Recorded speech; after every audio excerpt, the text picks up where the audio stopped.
नमस्कार मैत्रिणींनो, हलवा तर तुम्ही अनेक प्रकारचे खाल्ला असाल, पण आज जे मी बनवतीये ते कस्टर्ड पासून बनवतीये। ही मिठाई अतिशय सुंदर लागते आणि विशेष करून ही मुलांना आवडते आणि अगदी हेल्दी असल्यामुळं बाहेरचं जे जेली चॉकलेट आहे त्या प्रकारचं याचं टेक्स्चर येतं आणि मोजक्या साहित्यामध्ये आणि अगदीच झटपट ही मिठाई तयार होते। सॉरी, ह्याला हलवाई म्हणतात, ह्याला कराची हलवा पण म्हणतात, ह्याला बॉम्बे हलवाई म्हणतात। तर चला तर मग आपण सुरुवात करूया।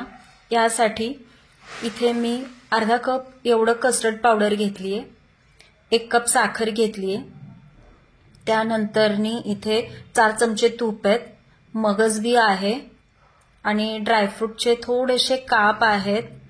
त्यानंतरनी इथे मी लिक्विड फूड कलर घेतला आहे, हे ऑप्शनल आहे आणि त्यानंतर इथे अगदी महत्त्वाचं म्हणजे चिमटभर मी इथं या ठिकाणी तुरटी घेतलेली आहे। या एका बाउलमध्ये मी कस्टर्ड घेतली आहे। अर्धा कप कस्टर्डसाठी 1 कप आपल्याला या ठिकाणी पाणी लागणार आहे। तर आता हे यातले कस्टर्डचे सगळे गुठळे आपल्याला डिझॉल्व करून घ्यायचे आहेत। अगदी 1-2 मिनिटांमध्ये हे होऊन जातं। आता हे आपल्याला 5 मिनिटांसाठी साईडला ठेवायचंय। त्यानंतर इथे मी एक पॅन घेतलाय, त्यामध्ये आपण साखर घालायची आहे 1 कप।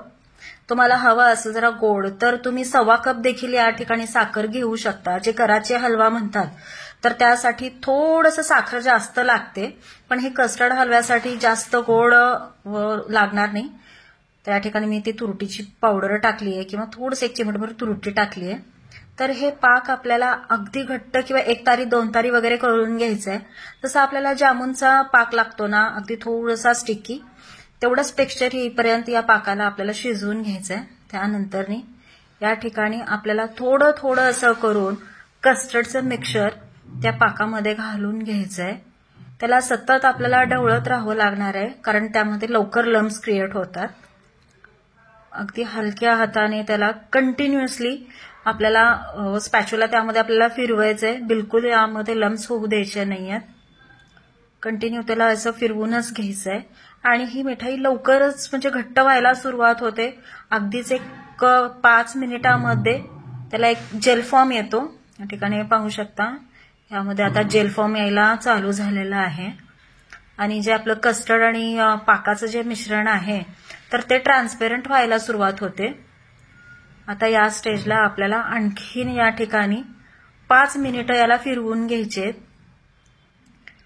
नंतर आता यामध्ये आपल्याला 1 चमचा करत आपल्याला यामध्ये तूप ऍड करायचंय आणि परत 1.5 मिनिट याला परत असं स्पॅच्युलाने फिरवून घ्यायचंय।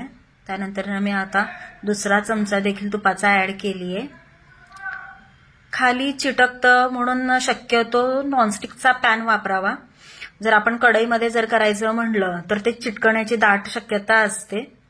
तर या ठिकाणी आपले 4 चमचे तूप झालेत। त्यानंतर मी या ठिकाणी मगजबी घातली आहे। आता या सगळ्या प्रोसेसला मला 10 मिनिटं लागलेत, कस्टर्ड घालण्यापासून ते त्याचं जेल फॉर्म मध्ये येण्यासाठी मला 10 ते 12 मिनिट इतका वेळ लागलाय। तर आणि आता हे जर तुम्हाला जर ओळखता येत नसेल तर अगदी त्यातलं थोडंसं पार्ट काढून एका प्लेटवरती घेऊन जर त्याचा जर गोळा झाला तर ओळखून घ्यायचे की आपलं हे जे टेक्स्चर आहे म्हणजे मिक्सचर आहे हे रेडी झालेलं आहे। तर यामध्ये जर तुम्हाला हे आता मी कस्टर्ड फ्लेवरचं केलेलं आहे, जर तुम्हाला दुसऱ्या फ्लेवरमध्ये जर हा हलवा बनवायचा असेल तर कस्टर्ड पावडरच्या ऐवजी कॉर्नफ्लॉवर देखील आपण घेऊ शकता। त्या ठिकाणी आपलं तयार झालेलं आहे मिक्सचर। मी आता सेट करण्यासाठी एक ट्रे घेतलेली आहे, त्यामध्ये ड्रायफ्रुट्स घातलेले आहेत आणि आता हे मिश्रण त्यामध्ये घालतीये। आता हे सेट होण्यासाठी आपल्याला अर्धा तास इतपत लागतो। अर्धा तासामध्ये ही आपली जे हलवा आहे, कस्टर्ड हलवा जे आहे तर हे रेडी होतं। हे कस्टर्ड हलवा जर या ठिकाणी तुम्ही फ्लावर घेतलात आणि त्यामध्ये तुम्हाला हवं ते इसेन्स घालून किंवा इमल्शन थोडंसं घालून जर तयार केला तर ते कराची हलवा होतं। तर चला तर मग आपण ह्याला एक अर्धा तास साईडला ठेवूया। तर आपला हलवा हा सेट झालेला आहे, कस्टर्ड हलवा। तर आता ते आपण ट्रे उलटून घेतलोय, तर पाहू शकता अगदी मस्त झालाय। तर या ठिकाणी आपण हव्या त्या आकारामध्ये आपल्याला हे कस्टर्ड हलवा कट करून घ्यायचंय। अगदी सुरेख असा कलर आलेला आहे, अगदी ट्रान्सपेरंट होतो हा. आणि मुलांना जेली चॉकलेट देण्याच्या ऐवजी जर हे दिलात तर ते आवडीनेही खातील आणि काही केमिकल नसतात, त्यामुळे आपणही रिलॅक्स राहतो. इथं पाहू शकता आपला कस्टर्ड हलवा अगदी तयार झालेला आहे. अगदी मस्त असा टेक्स्चर आलेला आहे. इथं मी थोडंसं कट करून दाखवते, पहा. अगदी जेलीसारखं झालंय आणि अगदी सॉफ्ट झालंय. फक्त 4 चमचे याला तूप लागलेलं आहे. तर या ठिकाणी आपलं कस्टर्ड हलवा तयार झालेला आहे. तर हे हलवा तुम्हाला कसा वाटला तर नक्की मला कमेंटमध्ये कळवा. जर कराचे हलव्याची रेसिपी हवी असेल तर मला DM करा.